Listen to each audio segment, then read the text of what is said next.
what they were talking about.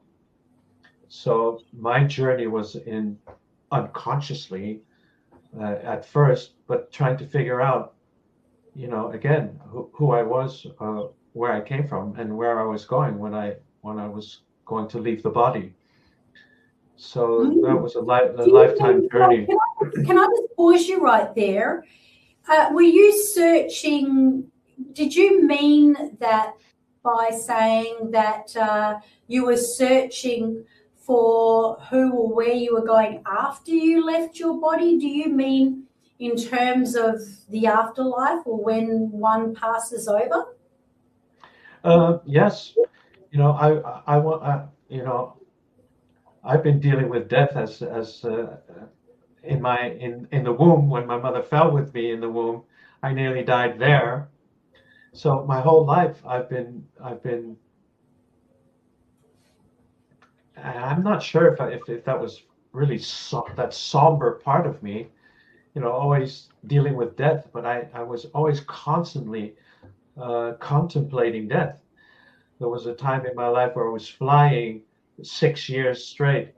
Almost every day I was in an airplane for work, but not as a pilot or a steward or anything like that, but just for my work. And every single time I got on a plane, I was contemplating death. I was imagining how that plane would crash and what would actually happen to me. I thought that was quite dark. But yeah. Really. I figured much later in my life what that was all about. But basically, yes, death has always been a large part of my contemplation and wanting to know where I would be going if I would drop the body. Right. Because to me, life would not make any sense if I'm living it, gaining, experiencing, growing, and transforming, than to die not knowing where the hell I am. Or that all of a sudden everything would be dark and I wouldn't be existing anymore. Then what was this life for in the first place?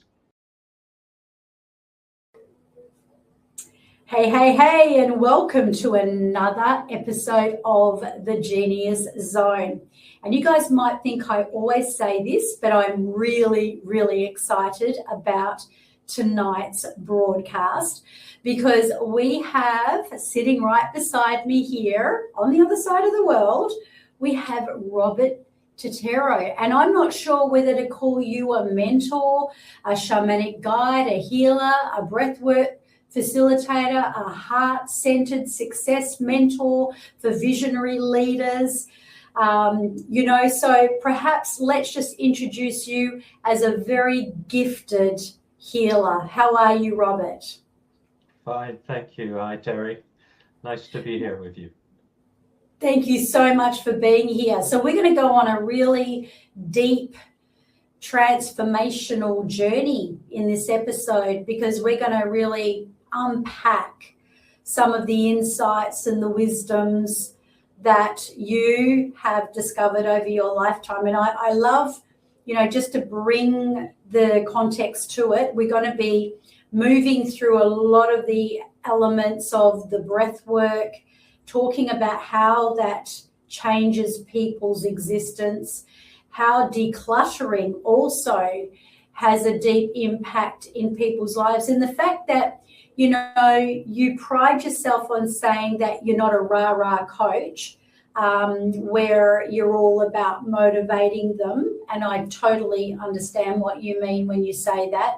But you do like to hold space, sit beside people, and you've seen people make massive shifts.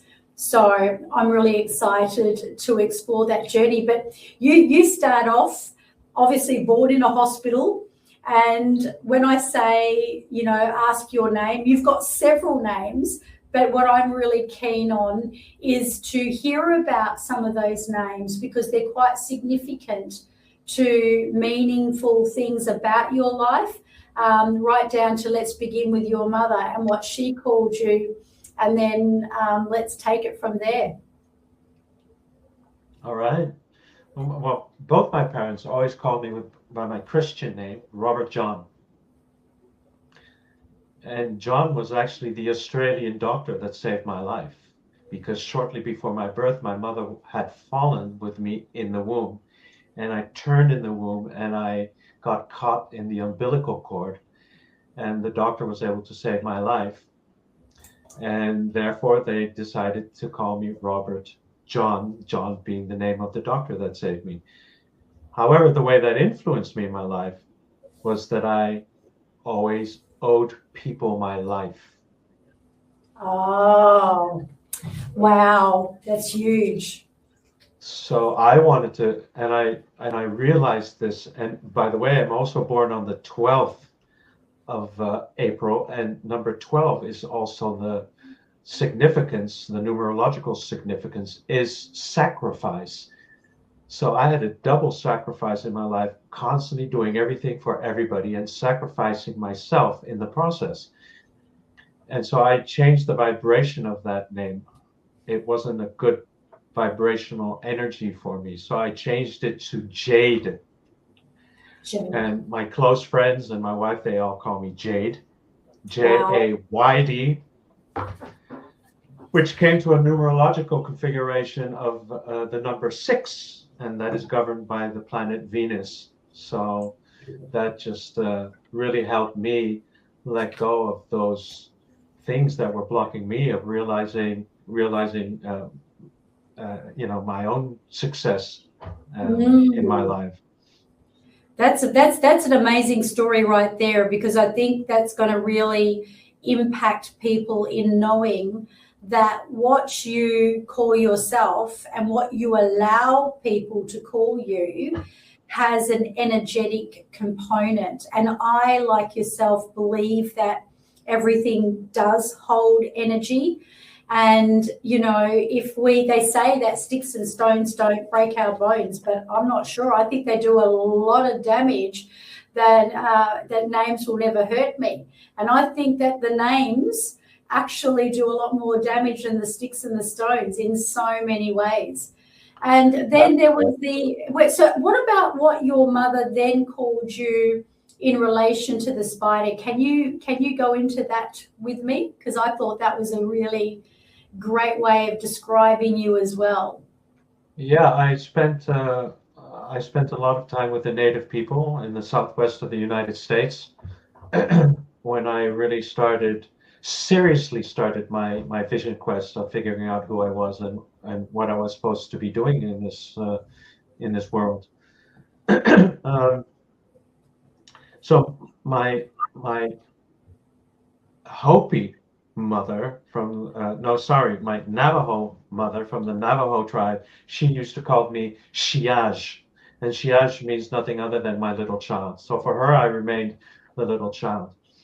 And my Hopi teacher, the shaman that I apprenticed with for more than 16 years, he called me Goimaf Gugyam, which means the black spider, which is interesting because, again, black spiders do show up in people's lives, literally, when I show up in their life. And the significance of that is actually really interesting, because I come into people's lives when they are stuck in their own web, when they can't see clearly anymore of all the machinations and the things they get caught up in, and can't see clearly where their life is directed toward. So I help them unclutter and free them from the web they got stuck in.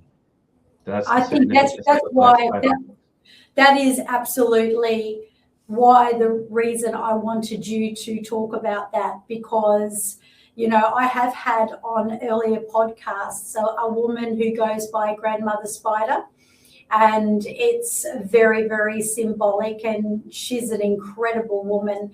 And by the end of the broadcast, I went from a person who, like, spiders don't really bother me that much, but I know that people don't like them and a lot of people are scared of them. But I went from I don't care about them to, I think I'm going to honor them and even, revere them when they're in the house. And if I don't want them to be there, I'm going to ask them to leave. But it's interesting how you talk about it as people getting stuck in a web. And I kind of draw that to the imagination, because people do get entangled in their life issues. And I think the web is so expressive of that.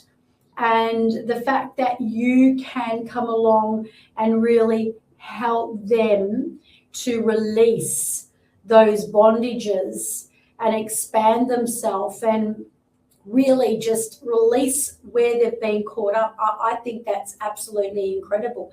And of course, you've had a lot to do with shamanic healers. You're a shamanic healer yourself, with the practices and everything else. What do you believe was the biggest first breakthrough you ever had for your own life that really got you to believe in this work that you do? Like, was it in shamanic healing? Was it breath work? Can you talk me through that? It's really interesting, because all my life I've been trying to figure out what I was meant to be doing, instead of thinking of what I was just ought to be doing by everybody's expectations. So I was always searching. What's interesting is that already as a child I had non-ordinary experiences which I could not place in this reality that we live in. So I knew there was more to life than met the eye, and I was always searching and trying to figure out what that was, and the messages that I got, and also the people that I met when I was younger, elderly people that would look at me and say, you have a gift, oh, you know how to hypnotize people, oh, you're a healer. But I had no clue what they were talking about. So my journey was in unconsciously at first, but trying to figure out, again, who I was, where I came from, and where I was going when I was going to leave the body. So that was a lifetime journey. Can I just pause you right there? Were you searching? Did you mean that by saying that you were searching for who or where you were going after you left your body? Do you mean in terms of the afterlife, or when one passes over? Yes, I've been dealing with death as in the womb. When my mother fell with me in the womb, I nearly died there. So my whole life I've been I'm not sure if that was really that somber part of me, always dealing with death, but I was always constantly contemplating death. There was a time in my life where I was flying 6 years straight. Almost every day I was in an airplane for work, but not as a pilot or a steward or anything like that, but just for my work. And every single time I got on a plane, I was contemplating death. I was imagining how that plane would crash and what would actually happen to me. I thought that was quite dark. But yeah. Then I figured much later in my life what that was all about. But basically, yes, death has always been a large part of my contemplation, and wanting to know where I would be going if I would drop the body. Right. Because to me, life would not make any sense if I'm living it, gaining, experiencing, growing, and transforming, than to die and not knowing where the hell I am. Or that all of a sudden everything would be dark and I wouldn't be existing anymore. Then what was this life for in the first place? That's a very interesting concept, and it's interesting that like that was your experience, and that's where you spent a lot of time contemplating and focusing on that. And obviously that was a search, and at the same time, I hear that, with being the kind of spiritual guide that you are, you understand that while we may drop the physical form and that may pass, our spirit and our energy never dies. So if a person doesn't know, it is a really, really good question. And, have you found the answer? Can I just ask you that? Have you found the answer to where your spirit will go once your body does obviously decide it's done its time on the earth? See, I immediately start smiling when you ask me that question, because yes, I do have the answer. And that's quite beautiful, actually. I mean, we do not die. We might change our form, but I am also absolutely convinced, because of a certain experience that I have had, which I write about in my book that I'm going to publish soon. But I also truly believe that we are capable of taking our bodies with us. Oh, okay. Well, that's new to me, especially since my husband has passed over, and I do have his ashes, and I'm pretty sure about that. So can you please explain exactly what you mean when you say take your body? Because I am sure that he would not, and I might be quite jovial about the conversation considering, but I am sure that he would not have wanted to take his body with him, because, he was ready to ascend spiritually. I do believe that. Right. Well, by the way, this is the first interview that I'm actually talking about this subject. It's obviously because of you. I do find out things. I have to have it. That is triggering this conversation. Yes. But I mean, there were many immortal masters or the ascended masters that proved that to be true, that there was a lot of evidence that a spiritual master was seen in different places at the same time in a physical form. So one thing, I actually teach physical immortality. Physical immortality. Can you talk me through that? What is physical immortality? That we're immortal. That when we drop the body, we just change the form, right? However,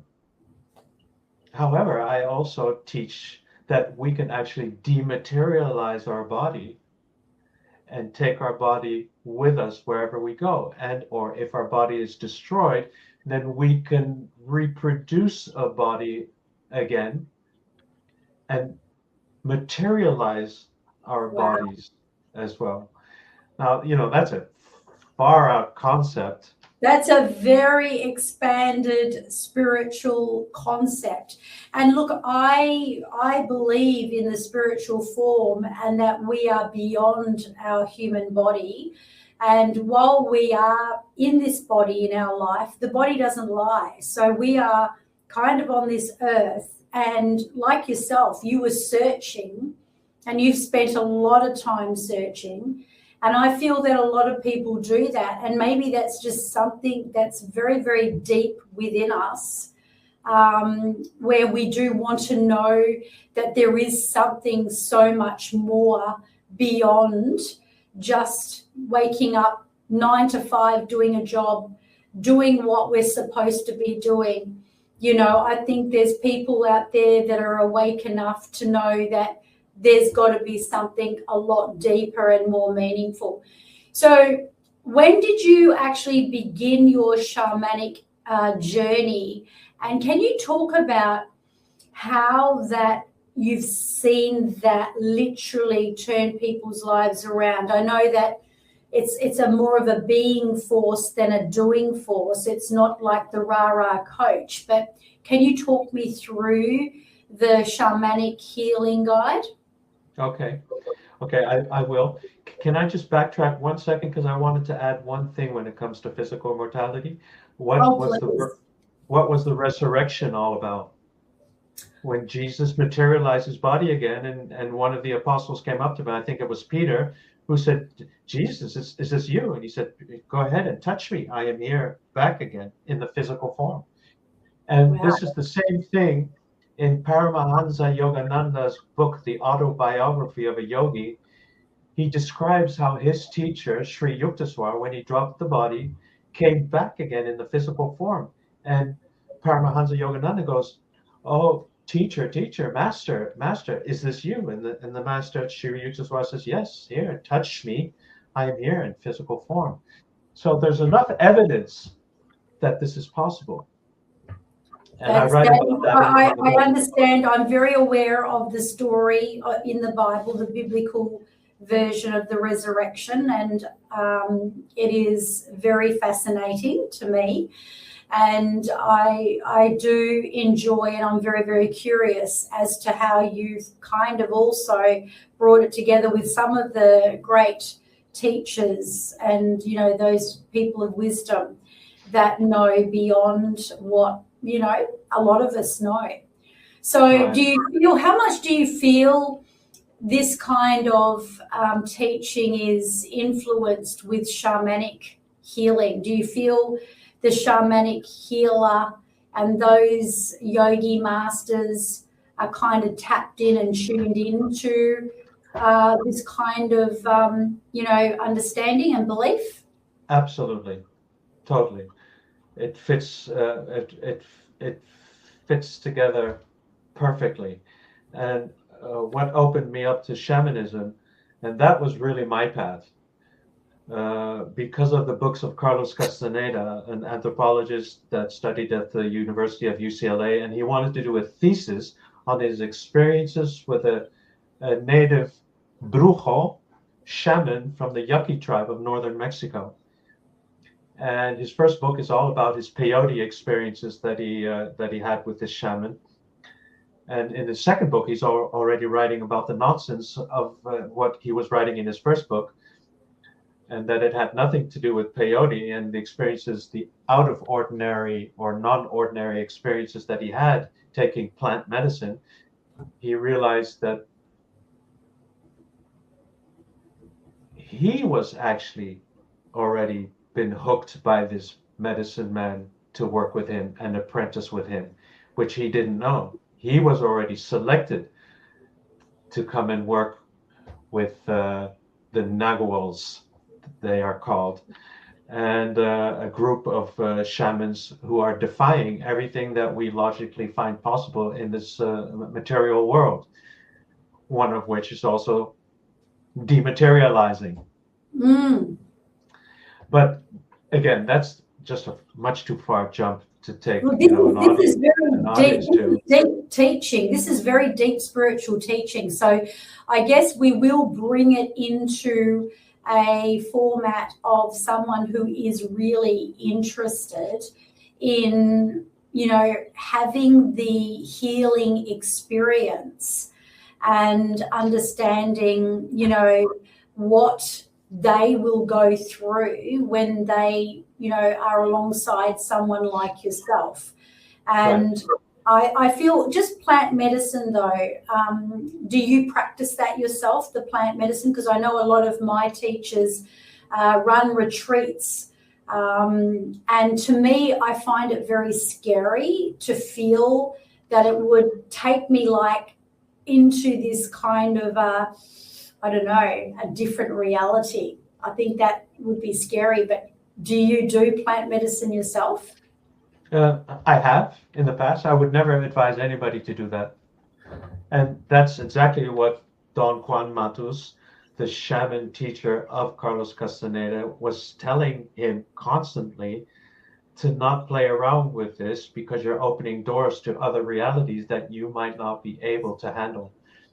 Yes. And that's why, as I said, when he started writing or started his apprenticeship and started writing more books, he realized that actually he was risking his life every time he was trying plant medicine. He got very angry at his teacher. Why did you let me do this then? Why did you let me do this if you know it was so dangerous? Well, he had a very big ego that needed to be dismantled, so to say. But I just wanted to add one thing, because again, this might be just a much too big step into shamanism for anybody to understand. Let's bring it back to the practical. Yes. Shamanism has a very practical application. Yes. Again, it is all about raising the quality of your life. I love that. And it's all about. We're going to talk about that. We're going to talk about that so that people can understand that. I mean, this is a huge gift to have this kind of deep teaching about the background of the work you do and where it all comes from. Quite often people will say to themselves, I'm burnt out, I'm exhausted. They're high achievers, they're hugely ambitious. And this is what I've been looking at in a lot of my podcasts lately, that it seems to be that the more trauma a person has undergone and the more that they have been challenged in their life, and the more curious and awake they are, the more driven. And then that obviously leads to people who are suffering and sacrificing their health and their own relationships. And so tell me about perhaps a case study, without naming anyone, where someone has come to you. And I'm going to kind of just intuitively go with what I see as someone out there that's really suffering right now. So they're in a situation of being a high achiever, and they've come to a point where they're just completely burnt out. Obviously, you have dealt with a person like this before.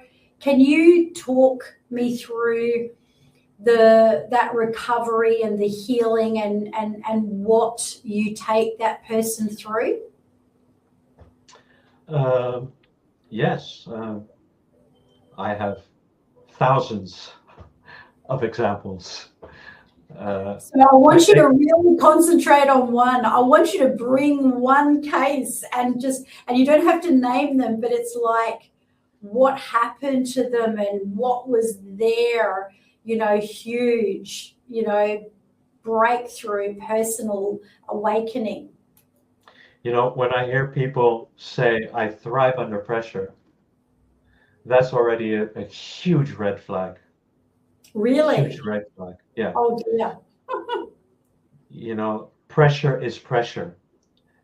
And on the long run, pressure builds up. And where does it build up? In your body. And it's going to create disaster. Right. On the long run, you will burn out. Right. That makes a lot of sense. It's like a pressure cooker, right? Exactly. It's gonna be steaming and burning and whistling and making all sorts of bangs and sounds until you get it off. The point is that the valve of the pressure cooker is completely shut off. So the pressure is just building up inside of you, which starts creating deregulation of your nervous system. You start contracting more in your body. Your breath diminishes, so you can keep everything stored in your body at muscular level. This is why when I do shamanic body work with people and I press at certain points, they feel extreme pain, and very often they have huge emotional releases in those points that I am touching them and doing healing work on them. They'll have huge emotional releases.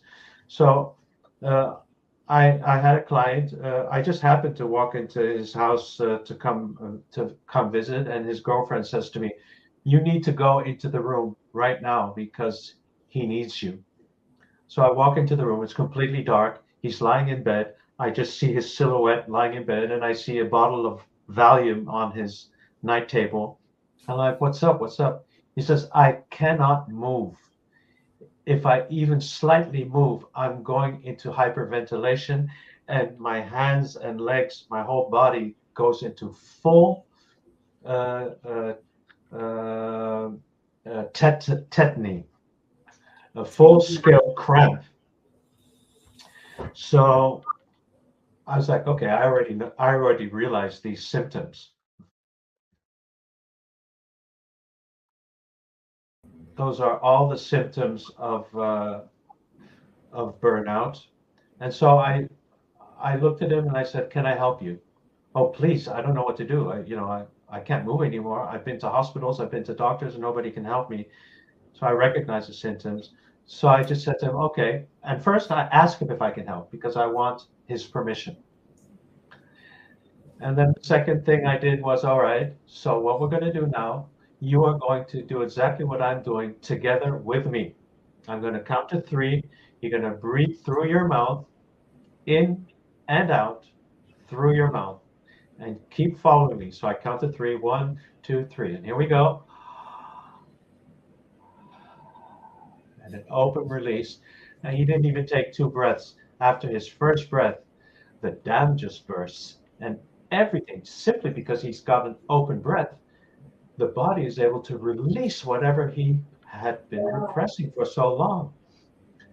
Right. And the dam just burst, and he just started crying and crying and crying. And I held him connected to me and to keep him continuously breathing in this way. Through the mouth, like in and out through his mouth, despite him going through, an emotional release. Continue to breathe, however. Continue to breathe. And after like a half hour, when he came out of this breath cycle, he looks at me and goes, "Oh my God, is this what you do?" Because he had no clue that is what I had come to be doing in my life, is teaching people how to use breath for deep transformation. Wow. So he was just amazed. He had all these old memories come back that he had no clue that had affected him at all. Memories of how he was abandoned when he was a child, when his parents left him. It's just remarkable. And then I worked with him for over a period of 1 year, and he followed all my courses, and he completely changed his life. Basically, he quit his high-strung job as an import-export agent, and completely changed. Started doing the same work that I'm doing, actually. So really, what I'm hearing is that people who are in very high pressure roles, or in their life where they're just in a high pressure environment, they're going to benefit massively from your work. Do you know how many dysregulated young people and older people we have in the world today that are now being diagnosed with things from ADHD through to ASD? And yes, they say they're on a different frequency, they're using more of their brain capacity. They're actually exposed to the symptoms that you have, discussed earlier in this conversation. And to hear that something as simple as breathing. So how long would a person keep breathing like that through their mouth, say, for example? So if you were talking to a child, for example, and you're wanting to get them to regulate because they're in a state of anxiety, how long would you expect them to do that? Well, I mean, a session in and of itself is about an hour and a half, including the integration part of a breathing session. But when it comes to personal transformation, it's a journey. Yeah. Life and growth is never about a quick fix. I wish it was. I wish it was that way, but it isn't. We have to continuously be alert, continuously pave the way forward, never to give up, and to understand that the time that I invest in my personal growth is more important than anything else in life. Because if I can completely realign my physical, emotional, and mental bodies and reconnect the mind-heart coherency and create inner coherency and spiritual fluency, what happens is life becomes easy. Things begin to flow because you are flowing. Energy has to move from in without, from inside out. But the things that are haunting us, or the things that we haven't dealt with in the past, and when I talk about those things, I'm talking about parental approval and disapproval syndrome, sibling rivalry, birth trauma, past lives, religious, cultural, and family dynamics, conditioning, not to mention the astrological constellation in which you were born. That could also impact your life enormously. These are all the things, and what really spurred me to go on a 7-year vision quest was basically when I asked myself, is there still anything authentic in me? Or am I just a carbon copy of everything my father and my mother told me and everything that I inherited from them, from their gene pool, and everything that they taught me in the first 7 years of my life? Is there still anything authentic in me? That is a brilliant question. Like, wow. I mean, the depth of your thought leadership is absolutely on such a massive level. And, you know, I know that in my previous podcast, we were talking about the less that we become, the more we can become. And you're talking in terms of, you know, that authenticity, which was covered in that as well.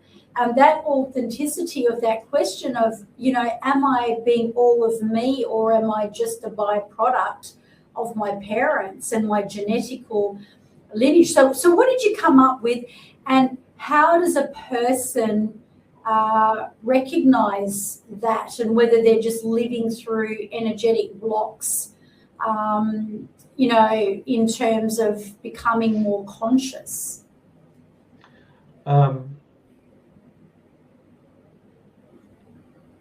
The only way to discover truly if you are authentic or not is if you are willing to recapitulate your life and let go of everything in your life that you don't need anymore. To let go of who you think you are, where you came from, your name, your culture, your cultural conditioning.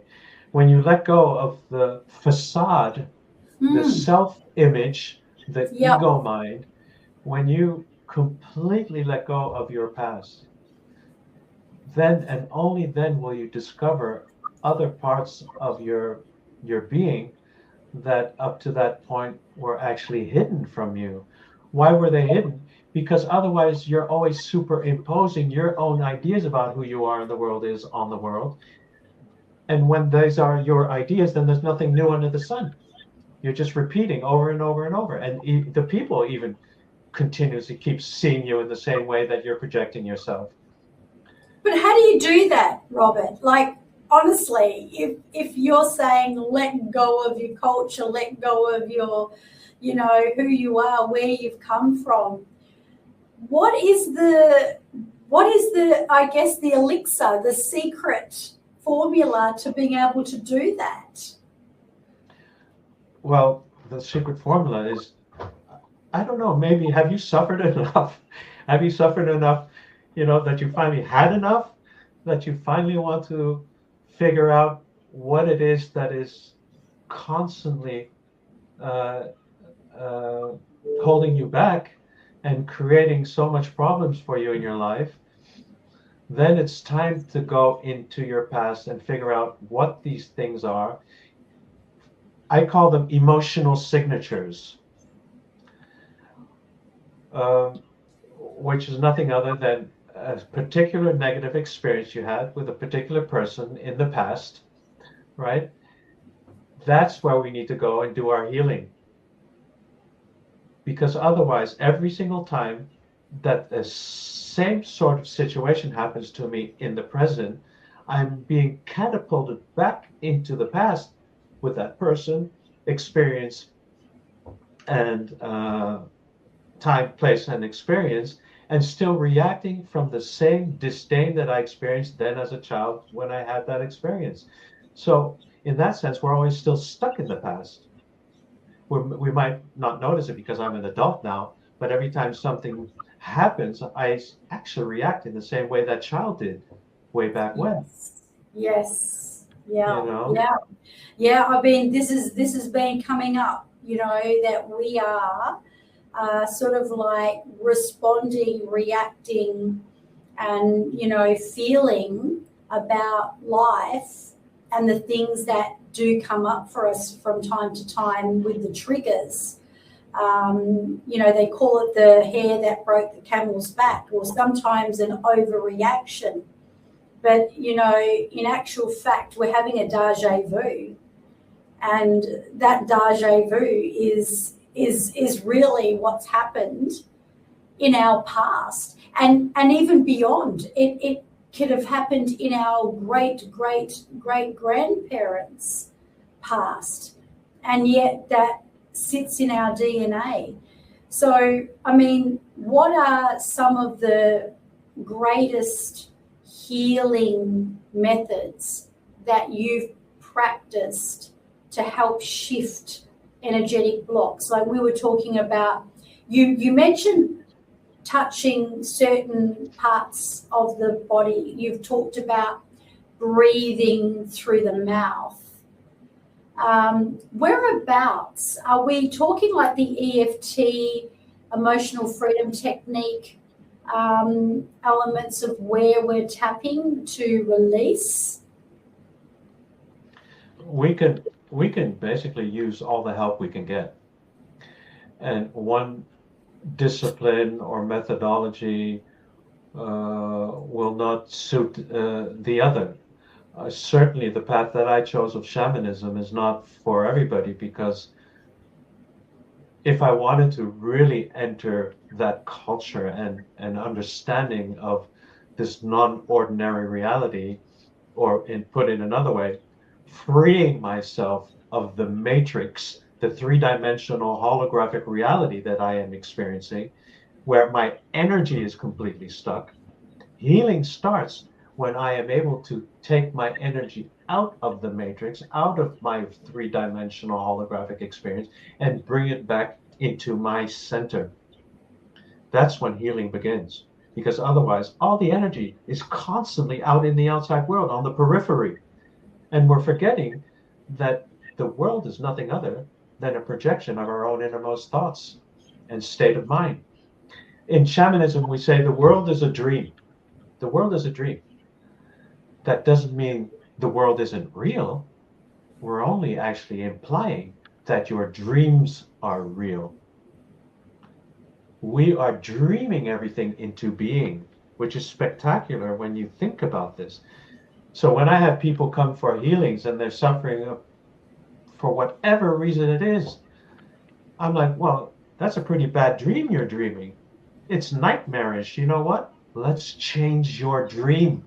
Yes, absolutely. What are you Because dreaming into people are being? dreaming all day, every day. They're visualizing. Some people are hearing more than they're seeing, and some are feeling more than they're hearing, and some are doing all three and using all their sensories to create their dreams and manifest the nightmare or the dream, as you say. But you talk about the three-dimensional and sort of coming out and then breaking through that. We're coming up to concluding to the end of the show, and I always love to get a bit of an example about, perhaps something that the gifted healer can impart for the audience.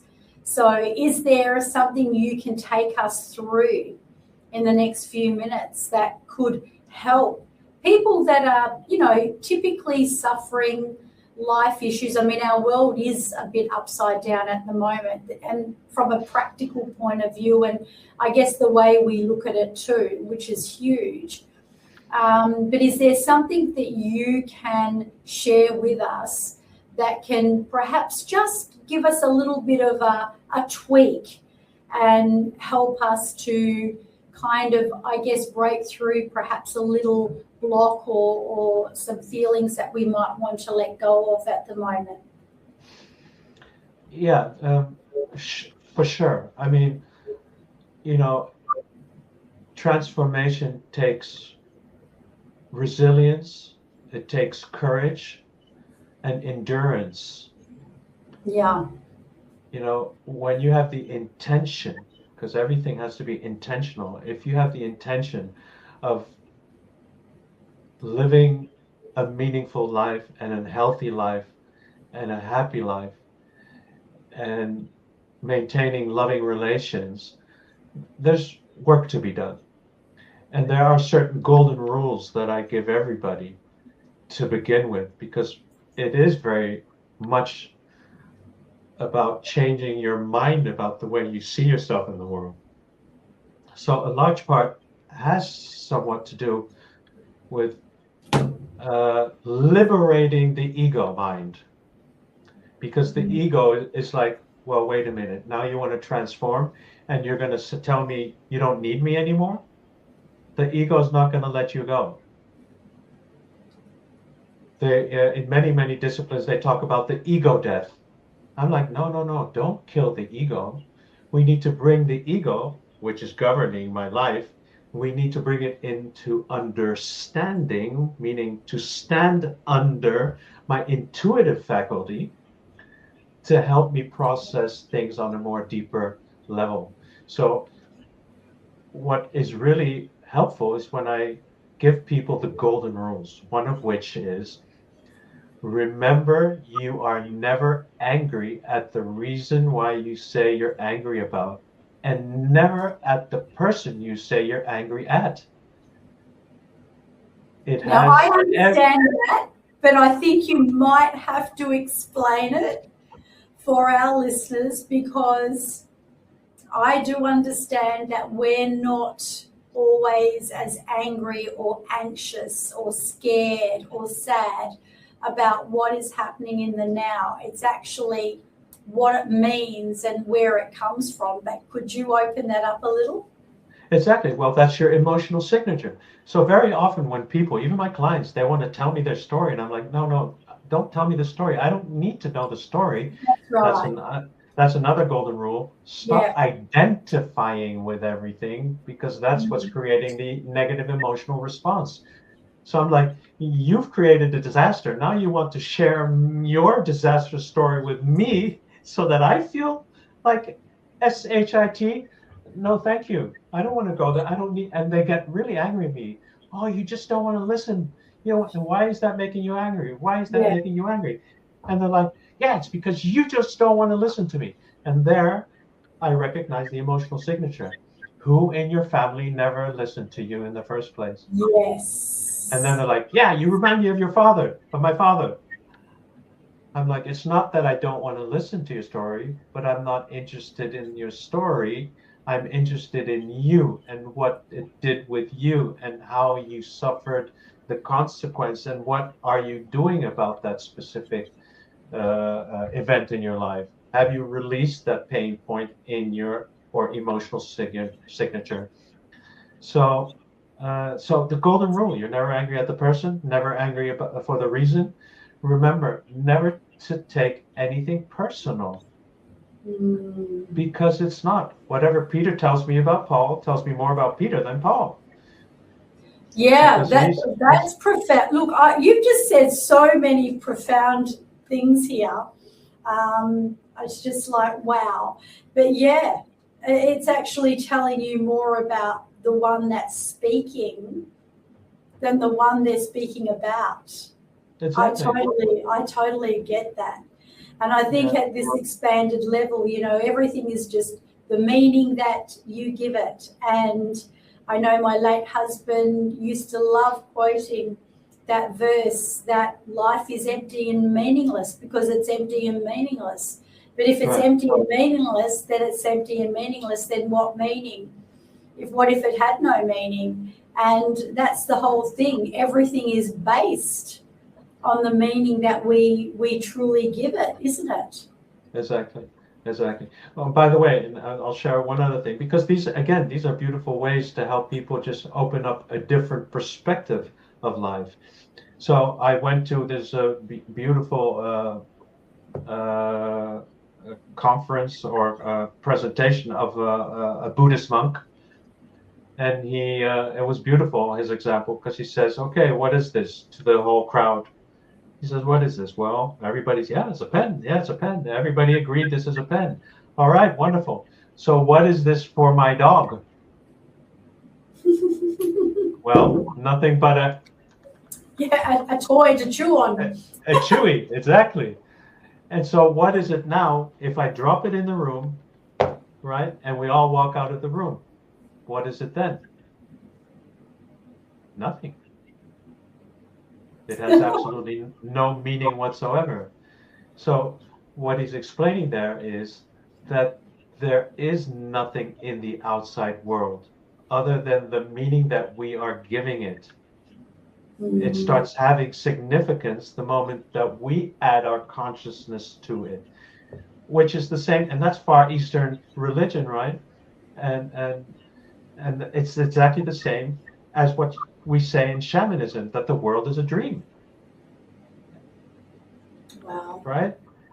And that everything is just I can tell I'm going to have to preface this podcast in our show notes here, so people get a really vivid understanding that what they're going to receive from you when they come into your field, your energy field, and experience this beautiful work that you do, not only is a gift of, where you hold space for people, and, you create things that are so simple and yet so profound. And whether, I believe that is a gift that you have. And incidentally, Robert's information is in the show notes. So if you are feeling overwhelmed, disconnected, emotionally exhausted, you might be suffering those typical life elements, and you want something that's beyond just sitting there and having a talk session with someone so you can tell them about your budgerigar and how it ran away with the rabbit down the road and upset your grandmother and et cetera, et cetera. But if you want the real spiritual expanded deal, then you need to contact this gentleman. And on that note, Robert, I always do love to conclude the show, and you've inspired me. You've got me to think about things that I haven't thought about before, and I can't unknow that stuff once you know it. And I thank you for this wisdom you've given me. When we jump off in just a moment, if there was something that you thought, oh, I just would have loved to have shared that, is there something that you either want to reiterate that you've already mentioned, or something that you would like to share as we conclude the show? That was the question for now? No. I love that. You're I'm just happy. You're happy in the energy that you've created. Well, Robert, I just want to thank you so much for the gift that you've given to myself and all the listeners that this is going to reach. Thank you very much, Darren. show where we have explored through this various topic along with all the exciting new topics that we bring every week to enhance your personal mastery of excellence. Now, I'd love you to do me a favor. In fact, be part of the Legacy 1 million that I have in the vision for 2028. If you know someone who really would benefit from this recording, from this episode, please share it with them. And when you subscribe, you get notified every week of our episode as soon as it drops. So let's do that legacy thing. Let's share, let's care, let's enrich. And I look forward to bringing you another week of the most enriching content. So until next time, stay inspired, stay awesome, and keep on mastering your excellence.